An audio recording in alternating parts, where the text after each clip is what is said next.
not a complex but very relevant topic of various deemed income under the Income Tax Act. You have amongst us the very learned and teachers, Excellence Dr. Girish Ahuja. Dr. Girish Ahuja did his graduation and post-graduation from Sri Ram College of Commerce, Delhi, and was a position holder. He is a fellow of the Institute of Chartered Accountants of India and was placed in the merit list of both intermediate and final examination of the ICAI. He has awarded a PhD degree by Faculty of Management Studies, Delhi University.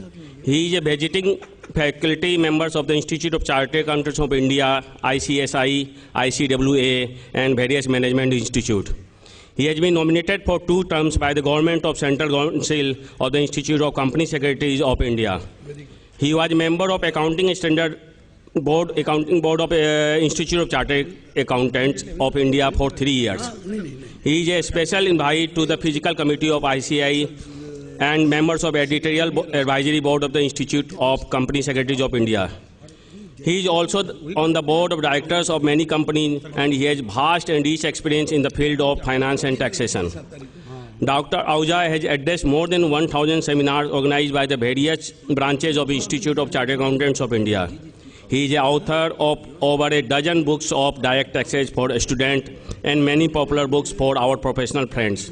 The main ones being the concise commentary on direct taxes, the direct tax ready corner, guide to the fringe benefit tax, guide to deduction of TDS, taxation of capital gain. I request the August gathering to extend a hearty welcome to Dr. Ahuja with a thunderous round of applause. I also request C.A. Mahendra Nata to come forward and offer a flower bouquet to Dr. Ahuja.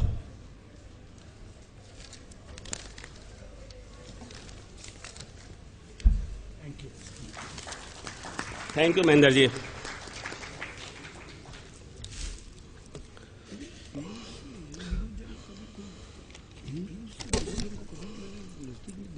Our second speaker is C.A. Bimal Jain. He will deliver his derivation on Service Act. Today, Bimal Jain, a very good friend of mine since our student life, who has now grown well as a true professional. It is really overwhelming to see him here speaking before such an august gathering. It is really a nice feeling to introduce C.A. Bimal Jain on the floor of this house. A chartered accountant by profession, C.A. Bimal Jain has also obtained his CS and LLB degrees and is also a qualified SAP FI consultant. A leading indirect tax practitioner, he is a member of the Indirect Tax Committee of all the 3 professional institutes and represents various chambers and business bodies. He has also in his pocket several awards from the professional bodies and has bagged the Young Achievers Award at Ignite Mind 2015. Qualified as Chartered Accountant in 1994 and CS in 2006, he has been in service in leading corporate house for 18 years before coming into practice. He has core competency and area of expertise in the field of indirect taxation, international taxation, corporate taxation, and specialized in all aspects of GST, excise, service tax, customs, free trade policy, etc., and carries a blend of industrial and professional experience. Presently has got an explanatory list of clientele of various stature, starting from PCU to corporate giants such as Prasar Bharati to Maruti Udyog. I take this opportunity of requesting C.A. Vivek Banka to facilitate C.A. Bimal Jain with a bunch of flowers and request the house to welcome him with a thunder applause.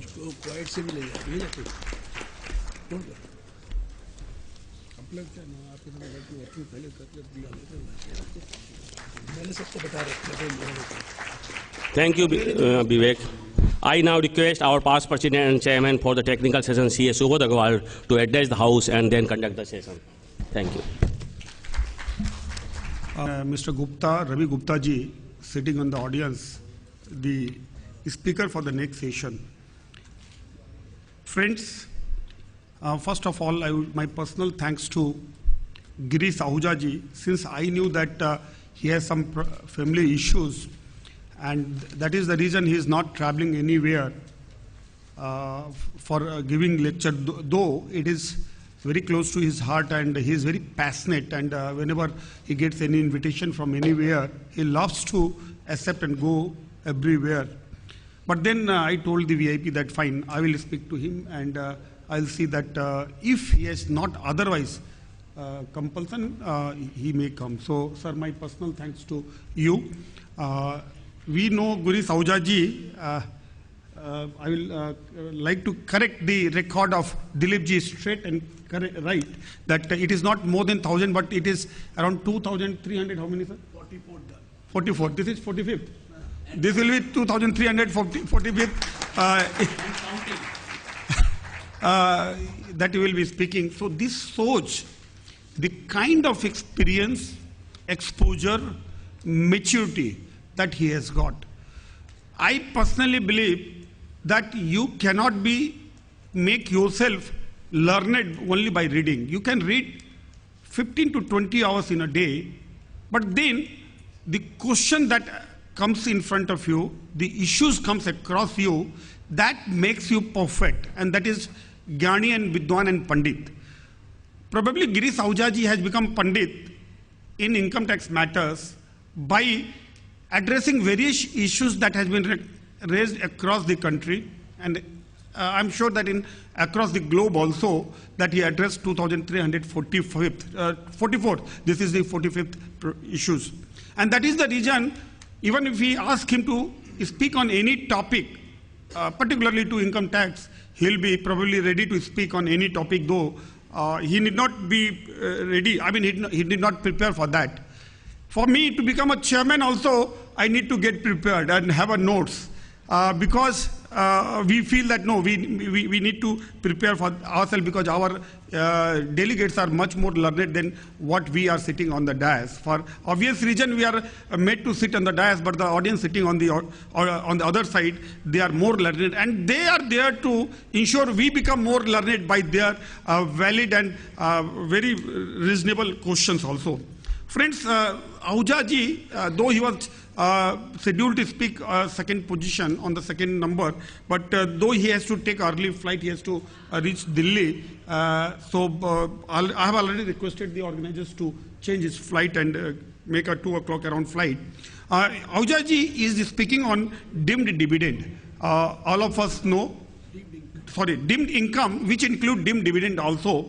Dimmed income is not only dividend, it includes many more. But yes, major portion is income, dividend itself, 222E. If you read the section, it's very small section, very easy sections.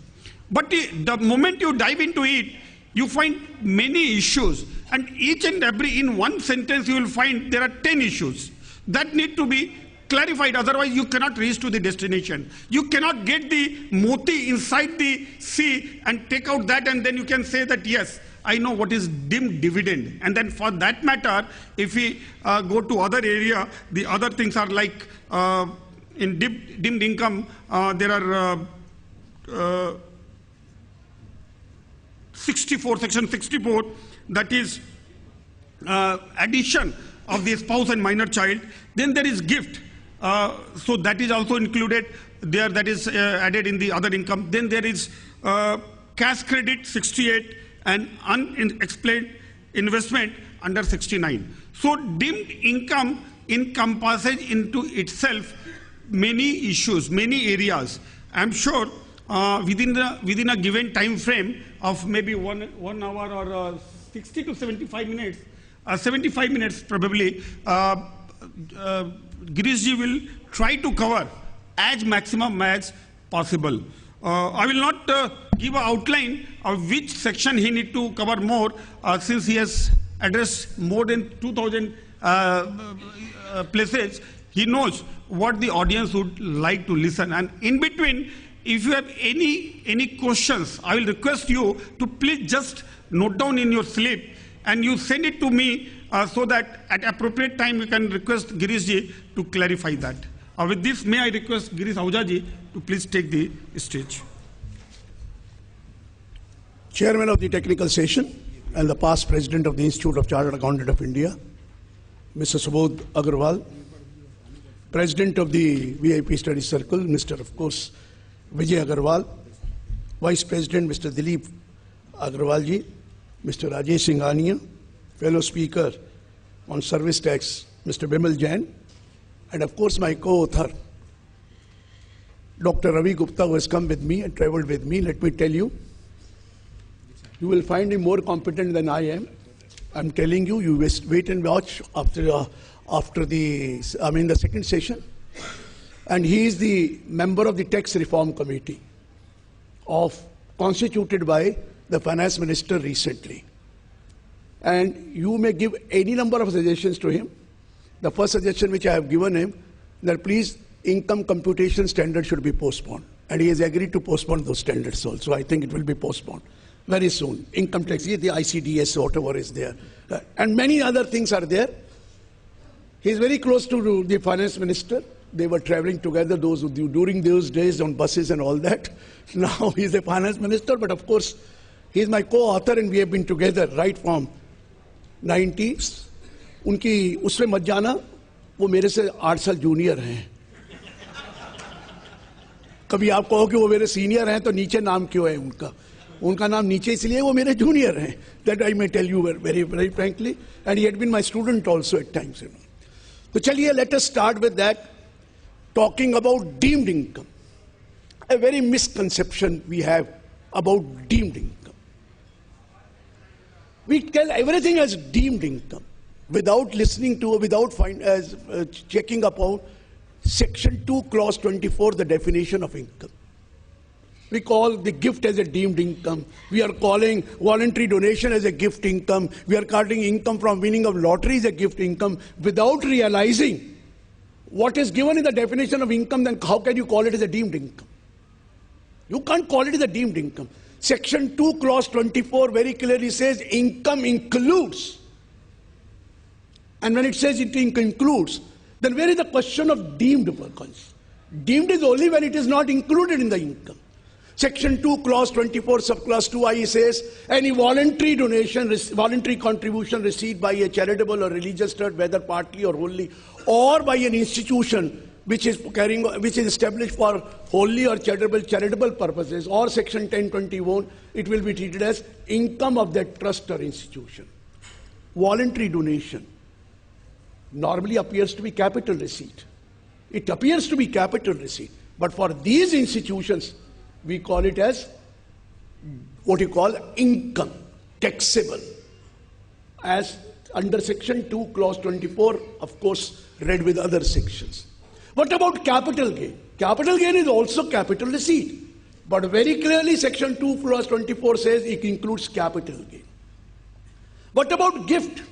Section 56 of Section 2, Clause 7, Section 2, Clause 24, subclause 15 says, any sum received by way of what we call gift or for inadequate consideration in the form of a money or maybe movable property or maybe immovable property received by a person, or individual or HUF from any person. Is it deemed income? Gift is not a deemed income. Gift is income covered under Section 2, Clause 24, subclause 15. Gift of shares received by a firm or a closely held company, gift of closely held share received by a firm or a company is not a deemed income. It is taxable under Section 2, Clause 24, subclause 15. It is already included. Issue of share at a price more than the fair market value by a closely held company.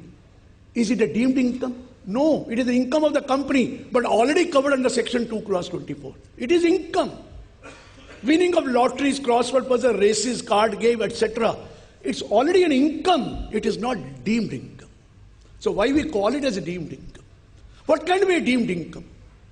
There can be 2 types or maybe 3 types. One, it is not an income at all, but still not treated as an income. There is no income earned by you. You have not earned that income. Still law says it is your income. What can be the possibility? Section 23. Deemed let out. What is deemed let out? If you have property, more than one house property meant for your self-occupation, one shall be opted for self-occupied, other shall be deemed to be. Did you earn any income? I didn't earn any income. But still law take it as income, notional income. My request to Dr. Gupta was also this, kindly remove this. What is this notional income? There is no question of notional income. Why are you taxing it? And then if the property could not be let out throughout the previous year, still it is an income, deemed let out. When you file up your return of income, it asks you whether let out or deemed let out. एक ना एक तो टिक करना ही पड़ेगा, let out और deemed let. वो अलग बात है, हम 1 महीना किराए पर देकर 11 महीने उसको वेकेंट दिखा देते हैं. अगर 12 महीने किराए पे नहीं दिया तो deemed let out है, and it has to be paid. और अभी तो अंसल फाइनेंस वो हाउसिंग कंपनी का जो केस आया है, Delhi high court, which has said even stock in trade held by the real estate owner, it is deemed to be let out. You can imagine, deemed to be let out, what will be the fate of the real estate developers who are keeping that house property as stock in trade. They are not able to sell that house property these days in a bad shape, and you are saying please pay tax on that. So it is deemed income, deemed let out. What about section 43CA? What about section 50C? Have you earned that income? Where it says where the consider accruing from the transfer of any capital asset being land or building is less than the stamp duty value adopted, assessed or assessable by the stamp duty authority. Then, for the purpose of computing capital gain, the consideration price shall be deemed to be the stamp duty value. क्या आपने कमाया? आपने तो 50 लाख का मकान बेचा है, stamp duty price 70 lakh है. Have you really earn 20 lakh? मेरा मतलब, अगर आप तो आजकल उल्टा है, have you earn that 20 lakh but still losses, nothing doing, you have to pay tax on that extra 20 lakh. This is deemed income. 43CA is a deemed income. It is same like, there it is capital asset, here it is stock in trade, but there is no difference. It is a deemed income. I am not denying that fact. ये deemed income है जो आपने income accrue ही नहीं करी है और फिर भी आपको टैक्स लग रहा है. What about section 44AD? What is 44AD? That if your turnover does not exceed 1 crore and you are carrying on a business, you presume your income to be 8% of the gross receipts or the turnover. Is it for your benefit, that 8%? It is 8% or such higher amount. Meaning thereby, if you are earning less than 8%, you will have to assume your income to be 8%. तो ये deemed income है. कमाया 5%, tax 8% पे दे रहा हूं. ये deemed है. कमाया 6%, नहीं तो क्या करना पड़ेगा? I'll have to maintain books of account, get them audited and everything. So it is in favor of the department, not in our favor. It is deemed income, 44AD. 44A is a deemed income. Presume your goods transport income to be 7,500 per goods vehicle. Do you earn that? Even if you don't earn that, you will have to pay at the rate of 7,500 per month. Whereas, if it is higher, you have to show higher amount. इसको हम deemed income कह सकते हैं. ये तो deemed income है, which has never been earned, but still you pay tax on that.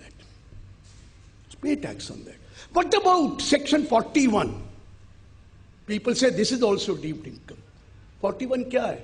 If there is an expense or any loss or any trading liability has been allowed in the past and subsequently it is recovered, or any sum is obtained on account of that expenditure or loss, or there is a remission or cessation of the trading liability, it will be deemed to be the income, deemed to be taxable under the profit or gain under either by the assessee, whether you continue with the business or not, or in the hands of the successor. ये 41 क्या deemed income है? Language deemed income की है, लेकिन section 2 clause 24 already includes section 41 as well as section 59. So where is the question of deemed income there? Where is the question? And there are certain incomes which are treated as deemed because of the method of accounting you are following. Since you are following method of accounting mercantile, but they don't tax it on mercantile basis, they tax it on receipt basis. And that's why it is deemed. What is that? What is that? Section 145A clause B. What does it say? Interest on enhanced compensation. interest on enhanced compensation received shall be deemed to be the income of the previous year in which it is received. Meaning thereby, you may be following mercantile system. You may be following mercantile system, but we will not tax it on mercantile system basis. Earlier it was done because of the judgments. Now it is taxable on receipt basis. Section 145 capital A clause B very clearly says that it will be deemed to be the income of the previous year in which it is received, and not of the income of the previous year in which it is accrued, in which it has accrued. So there are many things of the deemed part. I'll take up each one. What about section 68, 69, 69A, 69B, 69C, 69D? You have received, there is a loan received by you, but still it is deemed to be your income.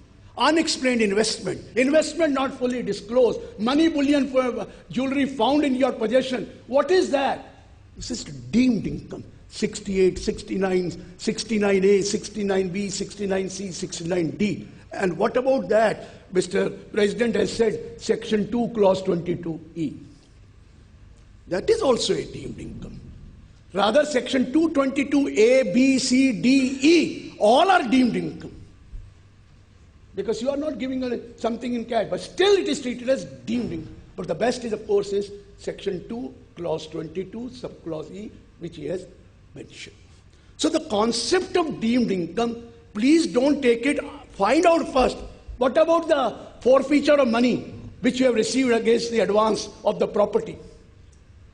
Earlier it was section 51. Now what is it? It is income. Although it is a capital receipt, but advance forfeited shall be covered under section 56 of section 2, clause 9.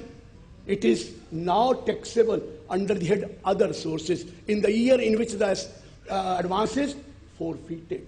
You remember है ना वो कौन सा advance है जो हम हमेशा ही forfeit करा करते थे? अब section 51 से हटकर वो कहाँ चला गया? Section 56 of section 2, clause 9. So let us talk about each and everything.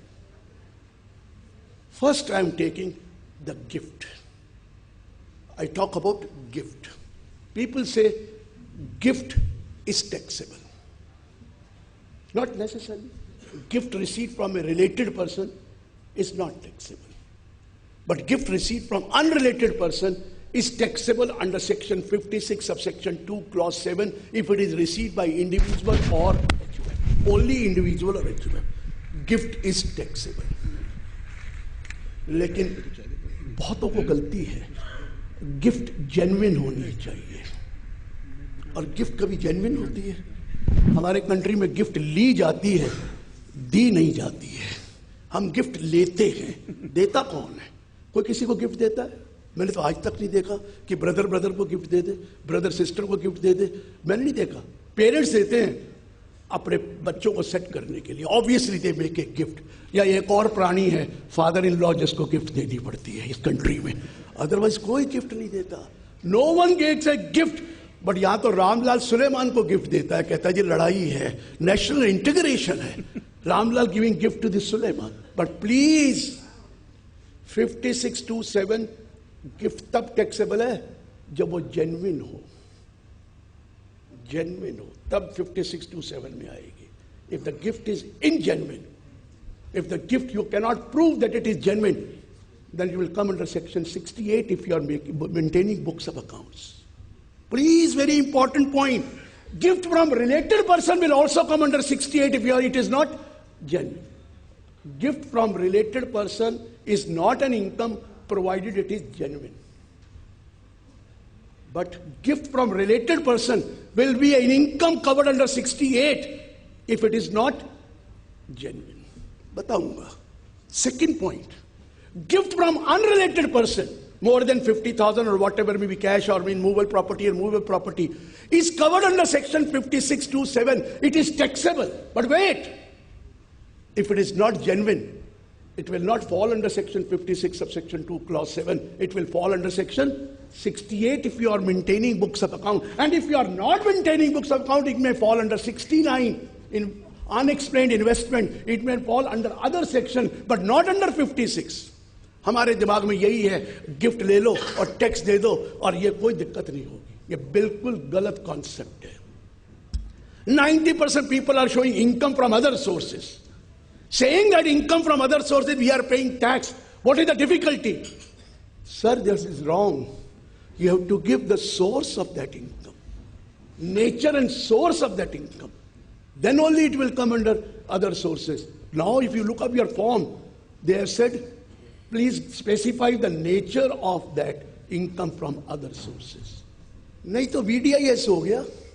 अगर आप मैं income from other sources दिखा दूं, this is nothing but voluntary disclosure. Pay tax at 30% and forget about it. No, it is not allowed. Even if you have disclosed that income is income from other sources, if you are not able to prove the genuineness of that transaction or nature and source, you will be liable for penalty under section 271(1)(c).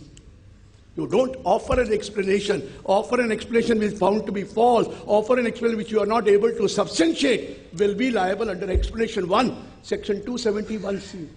मुझे तो बहुत client कहते हैं, sir 30% से हमारी white करा दो. वो जमाने चले गए 30% से वाइट नहीं होता है 30%. वो तो आपको सोर्स बताना ही पड़ेगा. Without source, no question. You can't show it as income from other sources. Now coming to the gift. I have received a gift from Mr. Anand Tibrewal, not related to me, friend of mine. He's given a gift to me. I have to prove 3 things. Identity of the donor, sitting here. Genuine, what you call, capacity of the donor to pay that bill, and genuineness of the transaction. अगर ये तीनों मैं prove करता हूं तो भी tax लगेगा, लेकिन वो लगेगा सेक्शन 56 of section 2 clause 7 में if it exceeds 50,000. If I'm not able to prove that gift is genuine, whether I received from him or from non-resident, doesn't make any difference. Doesn't make any difference. If I'm not able to prove, it will come under section 68. What is 68? If any sum is found credited in the books of the assessee maintained for any previous year, an assessee does not offer any explanation, offers no explanation for the nature and source thereof, or offers an explanation which in the opinion of the AO is not satisfactory, then the sum so credited may be treated as the income of the previous year in which it is credited. अगर आप books बना रहा हूं मैं और मैंने gift जमा करी है तो 68 सेक्शन लग जाएगा. फर्क क्या है 68 में और 56(2)(7) में? दोनों तो टैक्सेबल है. अभी बताता हूं. 56(2)(7) for individual and HF is taxable at slab rate. At slab rate. Maybe my slab is 10%, 20% or an exemption of 2,50,000 and then maybe slab of that. But section 68, we refer to section 115 BBE. What is 115 BBE? Where the total income includes any income referred to under section 68, 69, 69A, 69B, 69, 69C and D. Such income will be taxable at a special rate of 30%. Such income will be taxable special, and the balance income will be taxable at the normal rate. Remember, and नीचे लिखा, provided that no expenditure, no deduction, no allowance shall be allowed on account of such income. वो जो gift आएगी 30% tax लगेगा. हो सकता है इन्होंने मुझे दी तो मेरा स्लैब 0 था तो 2.5 लाख की गिफ्ट माफ हो गई, या 10% था, 20 था, 30 था, मुझे 30 लगेगा. I am not able to. Second, जब 115 BB लगता है सेक्शन 271(1)(c) तो लगेगा ही लगेगा, तो लगेगा ही लगेगा. और वो लगेगा और आपको minimum penalty 100% the tax ought to be evaded, maximum 300% the tax होगा. You will have to pay tax on that. So gift may be taxable or gift may be exempt, but both the gift will fall under 68 if it is not genuine. If it is not genuine, I'll have to pay tax on that under 115 BBE. Genuine अगर नहीं होगी तो सवाल आता है कि मैंने gift को टैक्स कर दिया था और वहां भी 30% था, लेकिन I am not able to prove the source of that gift. They will not put it there. Now suppose I am not maintaining books of accounts, then section 68 is not applicable, because 68 is only applicable when I maintain books of account. Then what happened? I received a gift. I must have invested that money somewhere. and I can say unexplained investment, section 69. Where in any financial year immediately preceding the assessment year, any investment has been made by the assessee, and the assessee does not offer any explanation or the nature and source of that investment, or offers the explanation which is not in the opinion of the AO satisfactory, then the value of such investment may be taxed in that year. ठीक है ना? तो वो मेरी investment अगर होगी उस gift को लिया, आप कहेंगे मैंने इन्वेस्टमेंट करी नहीं, खर्च कर दिया है, अगर कर दिया है तो 69C लग जाएगा, अनएक्सप्लेन्ड एक्सपेंडिचर। मैंने गिफ्ट ली और अपनी बेटी की शादी कर दी। बेटी की शादी और बेटों की शादी में गिफ्ट तो हम लेते ही हैं, और लेकर जो 1100 देता है उसको 11,000 लिख लेते हैं, जो 2100 देता है वो 21,000 लिखा जाता है, जो 31 देता है 31,000 लिखा जाता है, और जो 5,100 देता है उसको 51,000 कर देते हैं। 11,000 वालों के लिए सोचना पड़ता है कि 1,10,000 उसकी कैपेसिटी है कि नहीं है, ये भी सोचना पड़ता है। We make out a list and deposit the money. But wait a minute, if it is a gift, maybe on the occasion of marriage, and section 56 subsection 27 says, gift on the occasion of marriage is exempt. But you have to establish the source of that gift. वो जरूरी है। अगर वो नहीं होगा, तो then you are going to have tough time for that gift. I'm telling you, वो अलग बात है, पूरे इनकम टैक्स एक्ट में लिखा if the AO is satisfied, तो मैं क्या कर सकता हूं? That is a different issue. But as per the law, you will have to establish that the gift was received, maybe on the occasion of marriage. Maybe on the occasion of marriage, but that should be a genuine gift. Or that should be a genuine. If it is not genuine, you are not covered under section 56 of 7. You may not be covered, but you may be covered under section 68, or you may be covered under section 69